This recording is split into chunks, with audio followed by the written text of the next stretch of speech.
Good morning. President Bajaron, trustees, faculty and staff, family and friends, and dear class of 2020, thank you for this honor and for the invitation to spend this special day with you. Today has been a long time coming, hasn't it? I remember recording a brief video message for you 2 years ago when the pandemic upended plans for your commencement ceremony. How disappointing it must be for the class of 2020 to have their special day disrupted in this manner, I thought.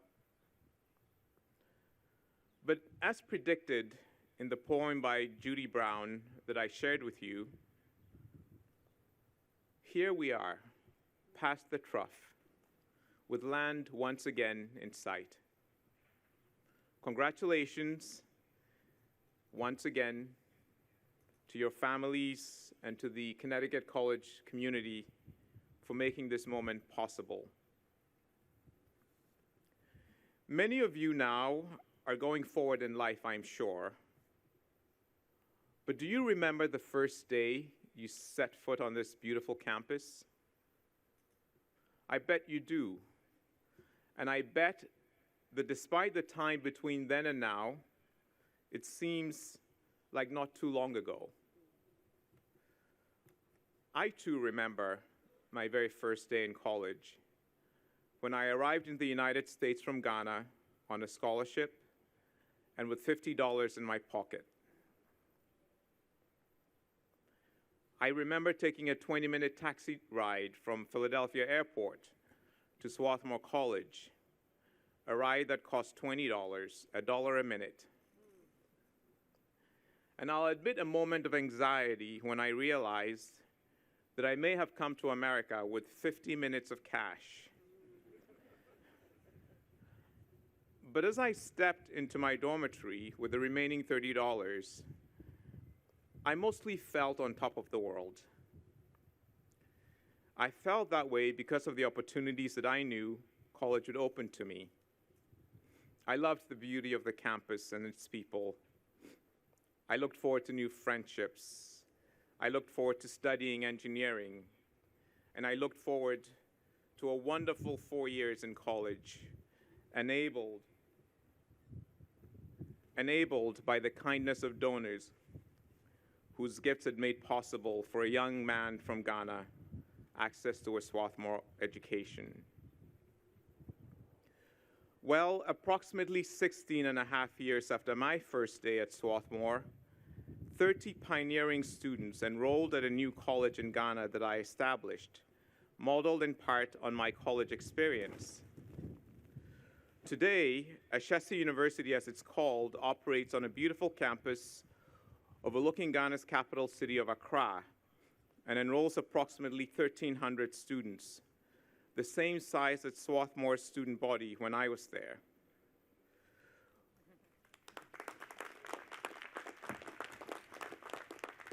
We have close to 2,000 alumni representing some 30 countries in Africa. Half of the students at Ashesi receive scholarships. A quarter pay nothing at all to attend. They get a great education at an institution that is currently ranked #1 in Ghana and #7 in Africa on the Times Higher Education Impact Ranking for universities.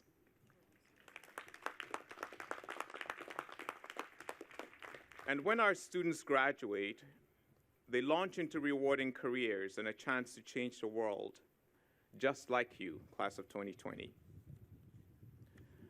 But know that the journey from my first day in college to my current endeavor at Ashesi was not a straight path. Before going to college, I dreamed of becoming an astronaut, but space seemed out of reach for me.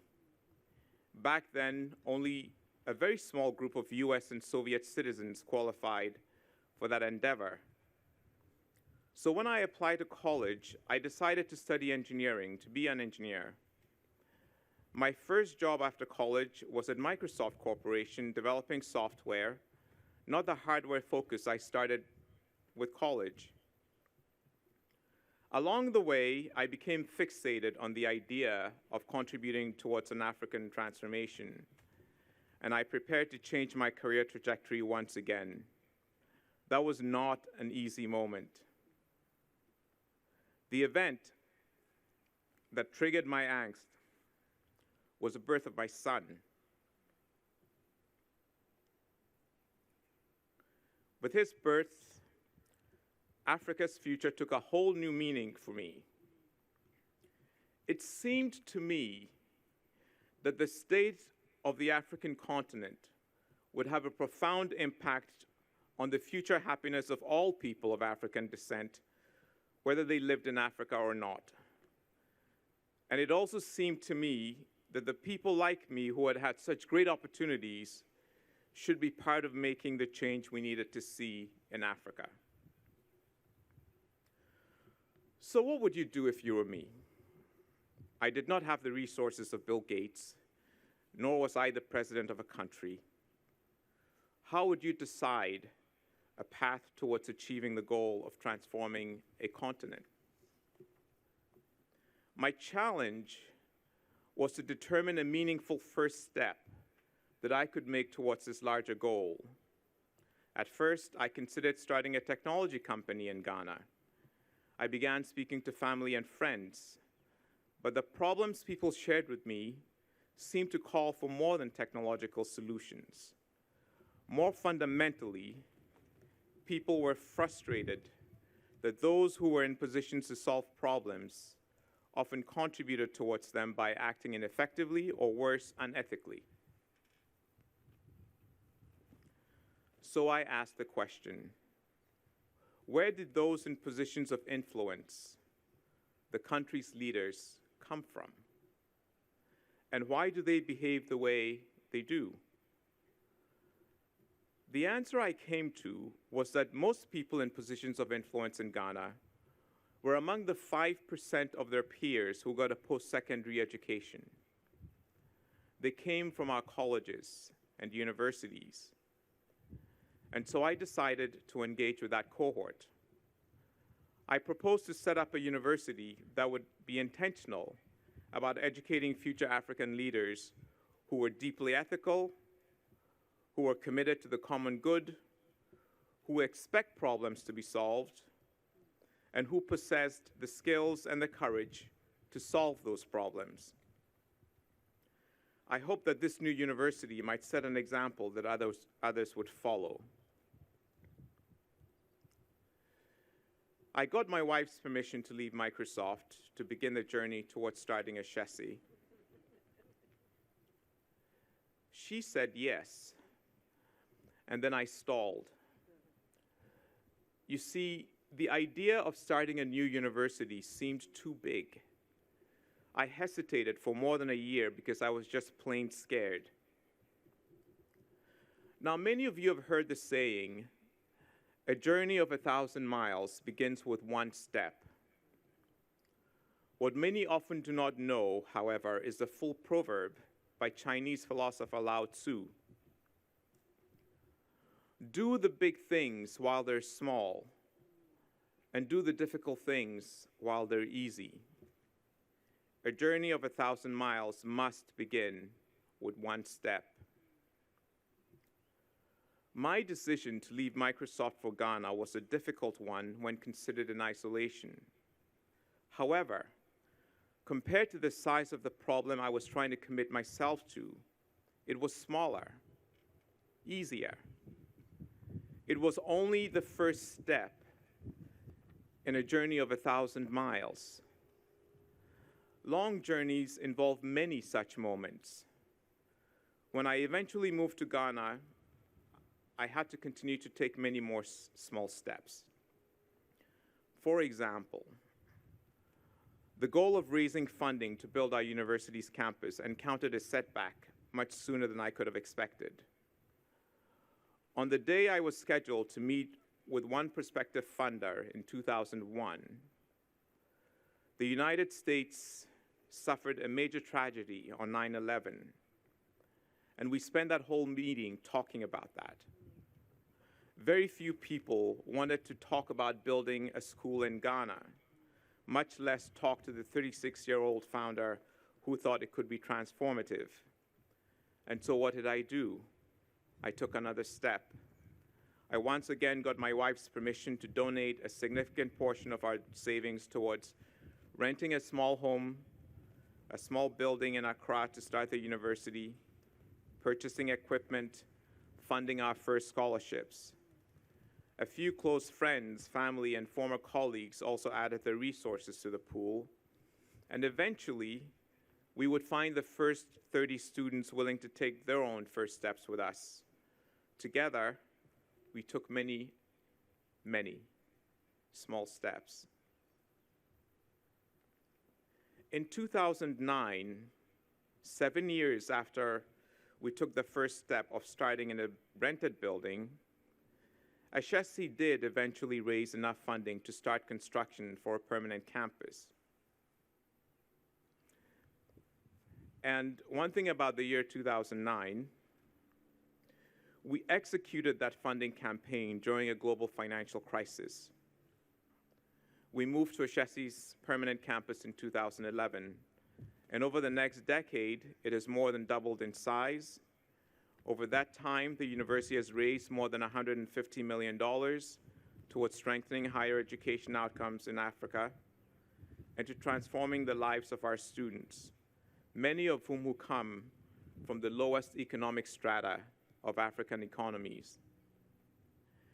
And through our work with other universities in an initiative we call the Education Collaborative, we have contributed towards improving learning outcomes for 116,000 students in other African universities. This year, Ashesi officially celebrates its 20th anniversary, yet we consider every day to be just another small step. So class of 2020, my question to you is this: what big things do you hope to accomplish in the journey of your lives? And what smaller, easier decisions do you need to make today to get there? Your class has experienced more uncertainty over the last 2 years than many of us did as college graduates. You have witnessed a pandemic that, while highlighting the many weaknesses of human nature, also demonstrated the incredible possibility for human invention. You get to build on a base of technology, human connectedness, and access to information that did not exist when my generation went to college. And even though those technologies present their difficulties, they also present enormous opportunities for human flourishing, especially as you build on them. I suspect that your ambitions for your lives will be greater than what my generation imagined when we graduated from college. Some of you already know and already have a clear path in mind. But I know that it will take time for many of you to decide what problems you want to solve, or even what excites you when you wake up in the morning. Many of you will be scared by the size of the journeys that you imagine. Don't let that stop you. At best, let it guide you about what to pay attention to in order to achieve success.